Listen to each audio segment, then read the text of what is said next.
When you're choosing which perfumes to sell, one of the biggest mistakes beginners make is thinking this is about personal taste. Because liking a fragrance yourself has almost nothing to do with whether it will actually sell. A lot of people make the mistake of just selling what they personally like. But what really matters is your location and your audience. Fragrance is cultural. Lifestyle and climate can affect how you sell to your customers. That's why a fragrance that sells out fast in one country can completely flop in another.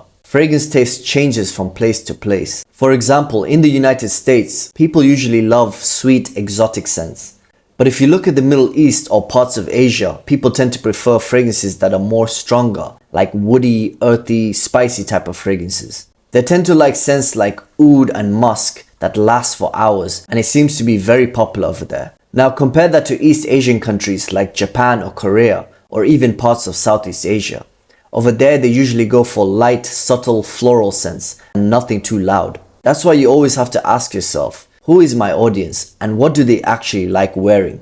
Personally, when I talk to my customers, I'm always asking for feedback. What do they like? Are they into sweet or fresh scents? And what is their go-to fragrance? That feedback helps me understand which fragrances sell best and which ones I should introduce. Sometimes customers don't even know what they want, and that's fine. They'll come to you for recommendations. That's when you ask simple questions like whether they prefer sweet scents, fresh ones, or woody scents. Then show them a few options that fit their taste and let them decide. This is why it's so important to have a wide variety in your collection.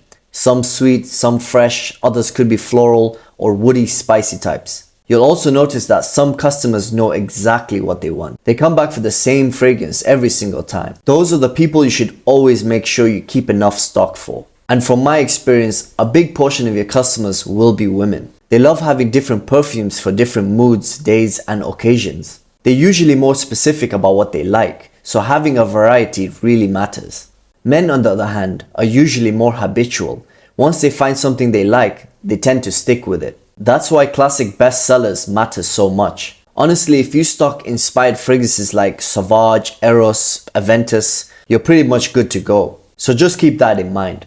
And one last thing, age does play a role when selling fragrances. Younger customers usually like more sweet, playful, and youthful scents.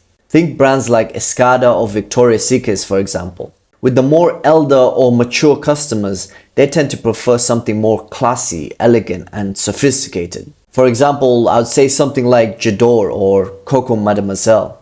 So again, it all comes down to knowing your audience. If you've got questions, let me know what you think. Check out my guide at the link below, and I'll catch you in the next one. Take care, everyone.